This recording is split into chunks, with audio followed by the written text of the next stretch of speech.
A loud chime exploded from Marcus's phone just as he stepped out of his car.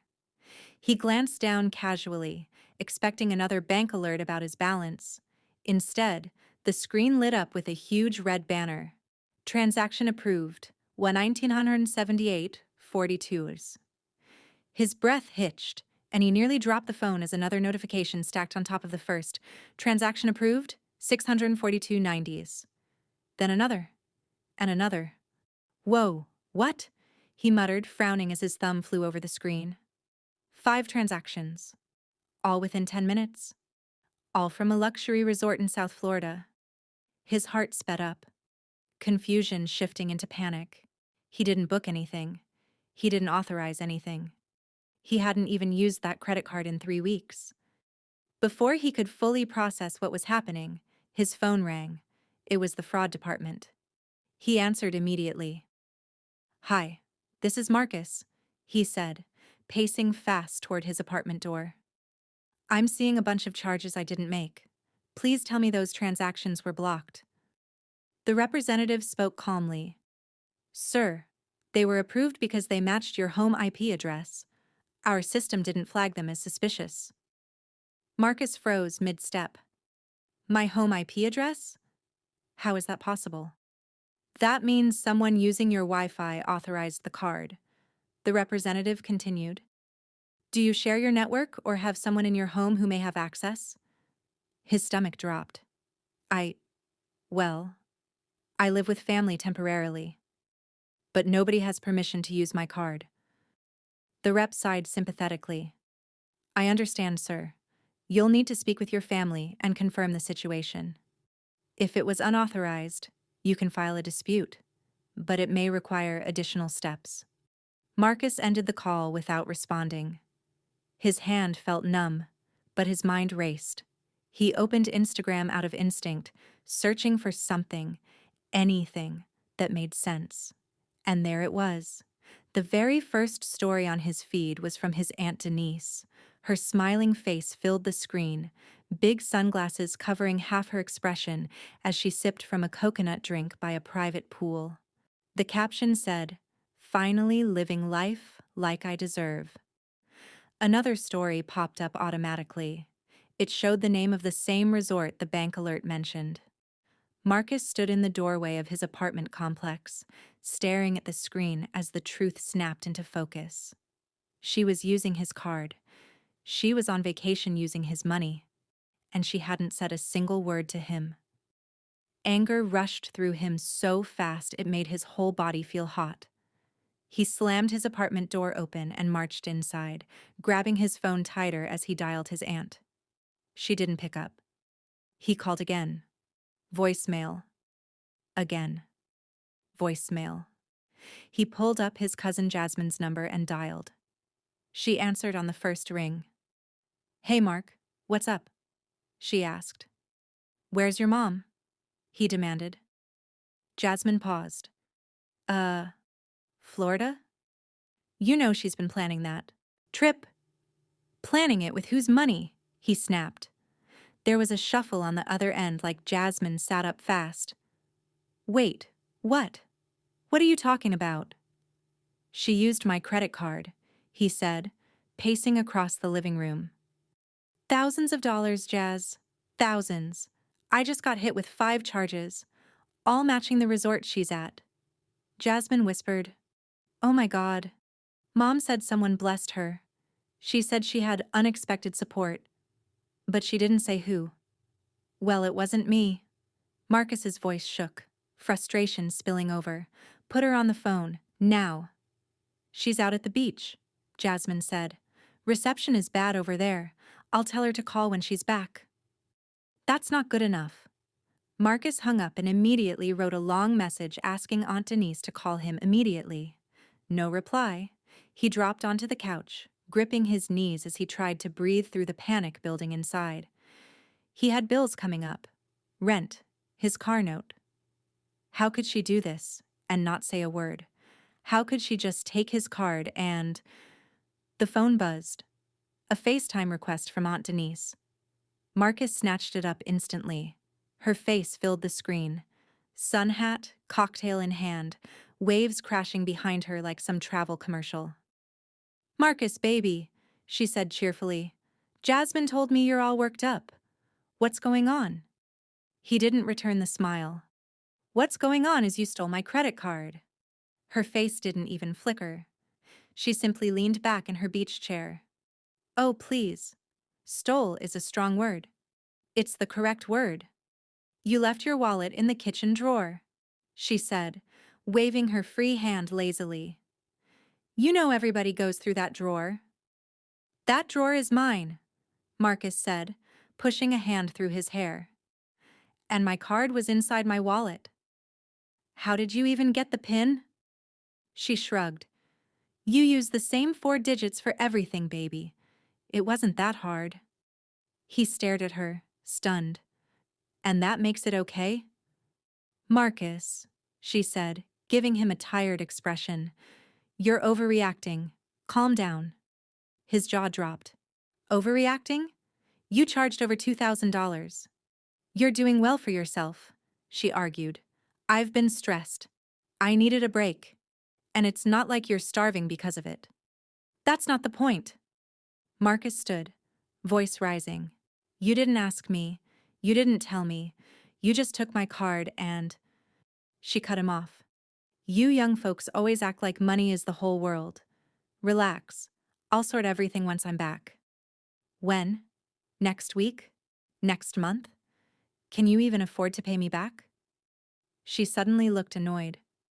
"I'm on vacation, Marcus. Can you not ruin my mood? I'll call you when I'm home." Then she ended the call.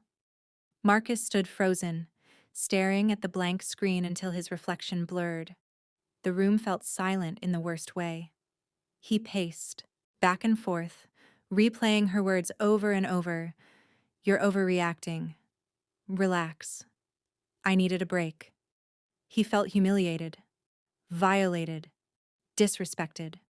She acted like he was nothing more than an ATM she could withdraw from whenever she pleased. An hour later, Jasmine called him. "Mark, Mom's mad you confronted her," she said quietly. "She said you embarrassed her while she's trying to enjoy herself." "What about what she did to me?" he asked. Jasmine didn't respond. "Jazz?" he pressed. She sighed. "Mom says you make good money. She says family should help each other." "Help?" Marcus repeated. "This wasn't help. This was theft." "I know," Jasmine whispered. "But you know how she is. She doesn't think she did anything wrong." Marcus rubbed his face. "I'm disputing the charges. I don't care what she thinks." "Just be careful," Jasmine said. "She's already calling Grandma. You know how that'll go." Marcus swallowed hard. He knew exactly how that would go. He ended the call and sat on the edge of his bed staring at nothing. Then another notification hit his phone. Another charge, $389.57. She was still using his card. He threw the phone onto the bed, anger surging through him like fire. If you're still reading, make sure you subscribe, like, and drop a comment. You don't want to miss what happens next, because things only get more intense from here. Marcus picked the phone back up with shaking fingers. He checked the transaction again, hoping maybe it was delayed from earlier. But no. The timestamp was from 10 minutes ago. His aunt had just bought something else. Something expensive. She wasn't stopping. She wasn't even trying to hide it. He called her again. Straight to voicemail. He sent a message. "Stop using my card, now." No response. Then another. "I will freeze the card if you don't stop." Still nothing. Marcus opened his banking app, trying to calm his breathing long enough to navigate. His thumb hovered over the lock card option. But something inside him paused. He had never been the type to take drastic action without giving someone the chance to make things right. His mother raised him to value family even when they made mistakes. But this wasn't a mistake. This was intentional. And she wasn't even pretending to be sorry. He locked the card. The app confirmed it with a sharp vibration.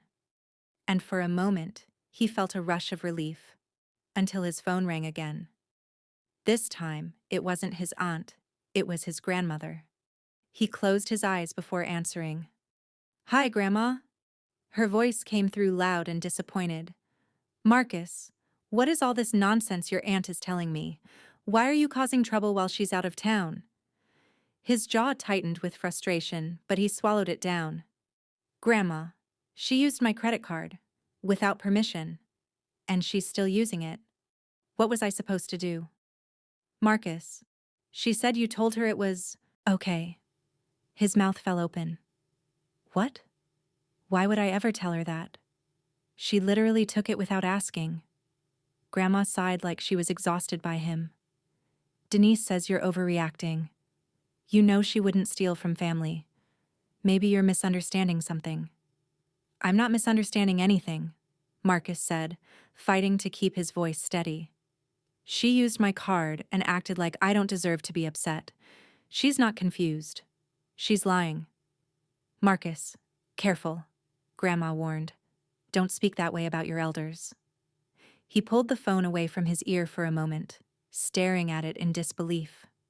Every part of him wanted to yell, to scream, to somehow force them to understand. But he stayed silent until he could trust his voice. "Grandma," he said quietly, "I am the one who has to pay that bill, not her, and she knows that." Grandma hesitated. For a second, he thought she might actually see his side. Then she said, "Well, she's family. You can work it out when she gets back. Just let her enjoy her trip." Marcus laughed. Not because it was funny, but because it felt unbelievable. "So, I'm supposed to sit here and watch her run up my credit card just so she doesn't get upset?" "Young people always think everything is a fight," Grandma said. "Just calm down." That phrase again, calm down, as if he was the irrational one. Marcus ended the call before he said something he couldn't take back. The silence in the room suddenly felt suffocating. He paced again, replaying everything over and over.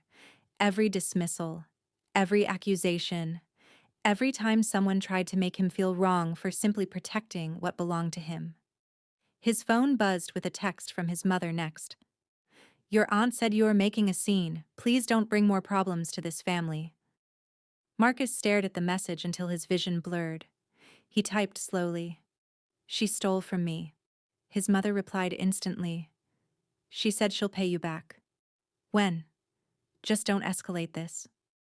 Marcus lowered the phone to his side, fighting the tight burn behind his eyes. He never cried over money. But this wasn't about money anymore. It was about respect. It was about betrayal. It was about the people closest to him acting like he didn't deserve the most basic decency. He walked into the kitchen and grabbed a glass of water, trying to steady his nerves. But his phone buzzed again. This time, it was a notification from Facebook. Aunt Denise had posted a new status. "Some people don't know how to show gratitude when family looks out for them. Sad." Marcus felt something crash inside his chest. Gratitude? She truly believed she was the victim here. He clicked the post. Her friends were commenting. "Who stressed you out, girl? You deserve that trip. Forget the haters. People always want to use you but never want to support you." Support? She stole from him and somehow twisted the story so people pitied her. He exited the app before he said something public he would regret. Minutes later, Jasmine called again. "Mark, Mom's upset about your message. She said she'll talk to you when she gets back, but—" "No," Marcus said sharply. "She doesn't get to decide when this conversation happens. She took my card. She used it. She lied about it. She mocked me online. And nobody in the family seems to care." Jasmine didn't respond right away. Then she said softly, "I care. But Mom is stubborn. And Grandma always takes her side." "I noticed," Marcus said, voice low. "There's something else," Jasmine whispered. Marcus stopped pacing. "What?" "I overheard her talking to Aunt Sheila before she left. She said, and Mark, this is her words, not mine, She said you're soft enough, that you won't do anything even if you find out. Marcus's chest felt heavy. She said that? Yes. Jasmine swallowed. She said she deserves a break, and since you're staying here rent-free, the least you could do is support her vacation. I don't owe her anything, Marcus said, shaking his head. I know, Jasmine said. I'm just telling you what she said. He sat on the arm of the couch, stunned at how casually his aunt had planned this. She didn't accidentally use his card. She calculated it. She assumed he wouldn't fight back. She assumed he'd roll over like he always did.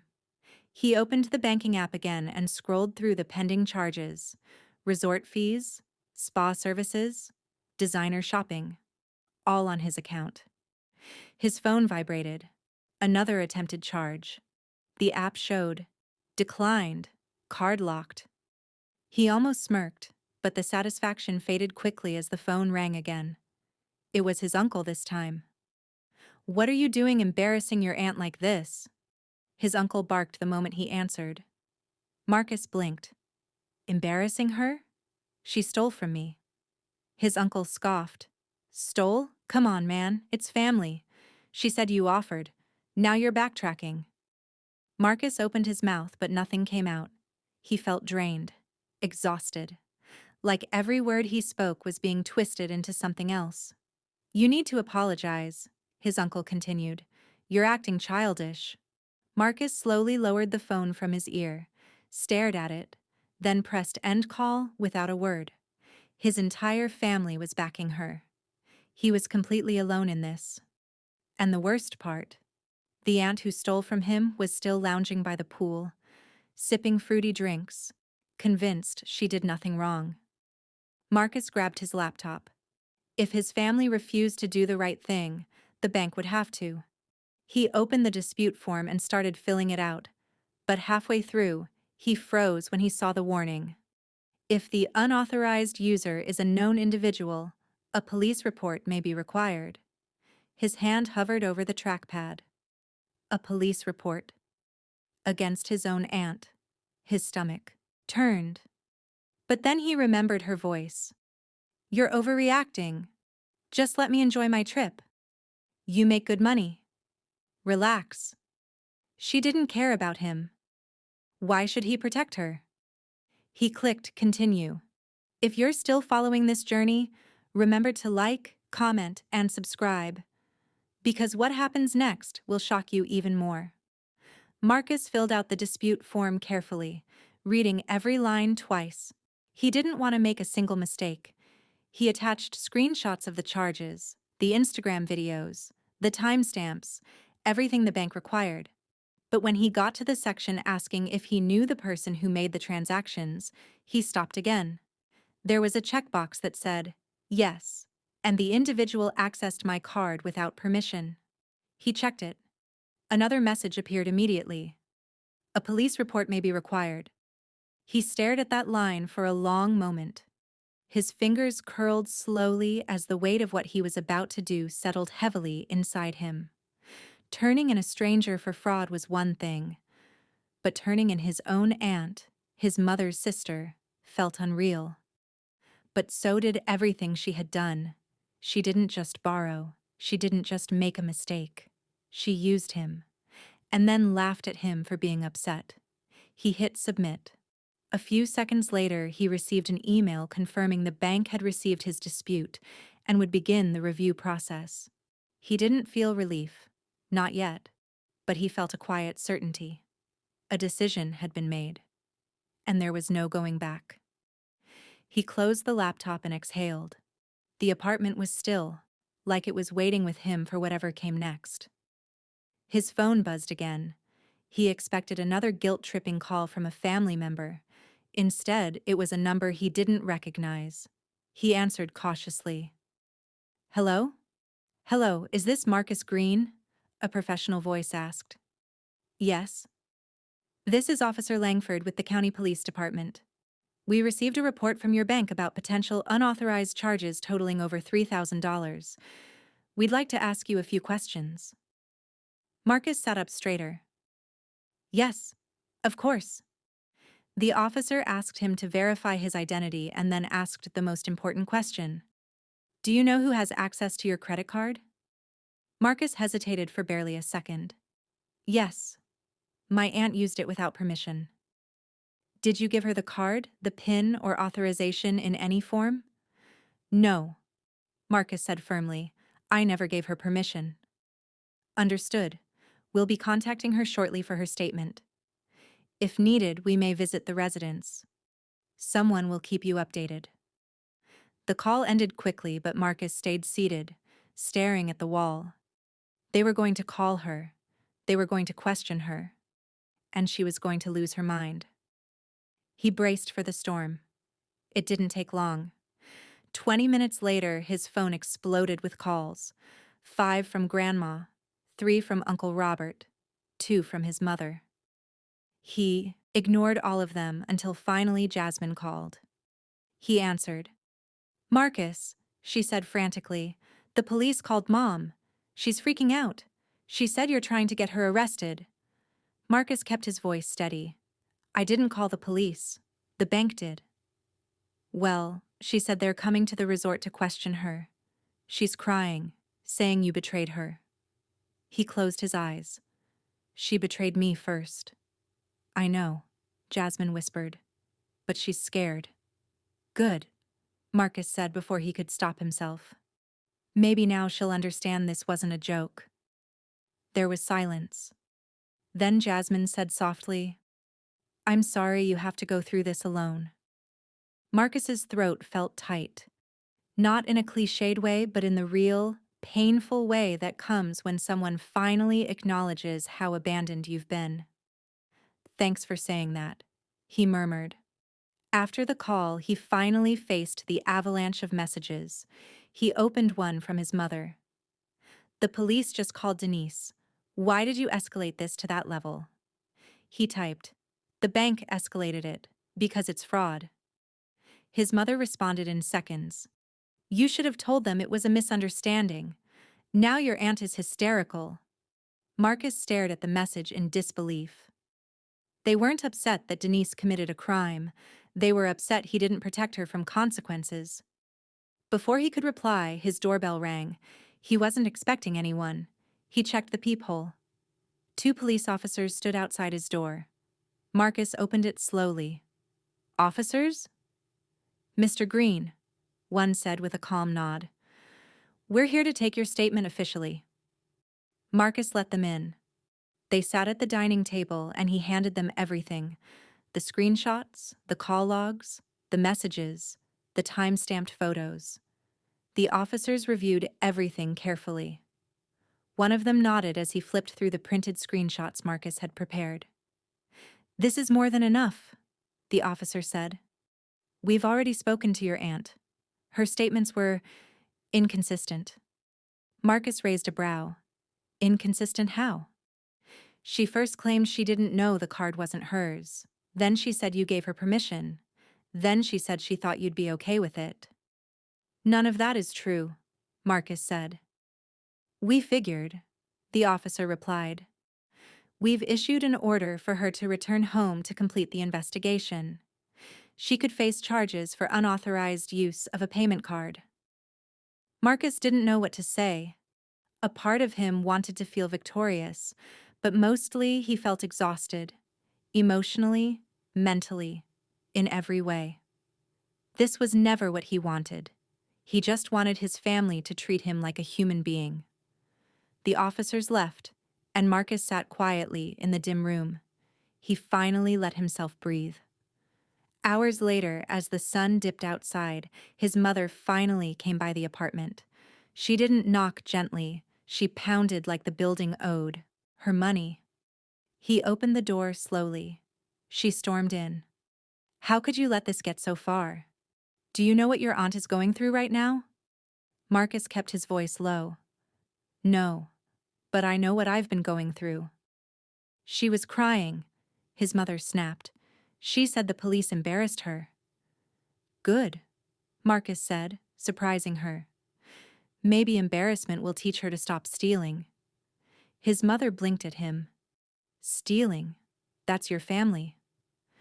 And I'm her family too, Marcus said. But nobody cared when I was hurting. She opened her mouth to respond, but nothing came out. She looked at him differently, like she was seeing someone she didn't recognize, someone who finally stopped bending. Then she said the words he had waited weeks to hear. I didn't realize you felt that alone. Marcus didn't respond. He didn't need to. The next day, the bank called to inform him the case was found in his favor. He wouldn't owe a single dollar. The charges would be reversed, and Aunt Denise would be responsible for all refunds and penalties. His aunt didn't reach out. Not to apologize, not to explain, not to pretend. But Jasmine texted him. She's not saying it out loud, but she knows she messed up. Marcus smiled faintly. Good. He sat on his couch, feeling something he hadn't felt since the first notification hit his phone. Peace. He learned something important through all of it. Family didn't give you the right to disrespect someone. Family didn't excuse selfishness. Family didn't erase consequences. Family was supposed to protect you, not drain you. If you enjoyed this story, make sure you hit that subscribe button, drop a comment with your thoughts, and like the video so more people can join us. You don't want to miss the next one.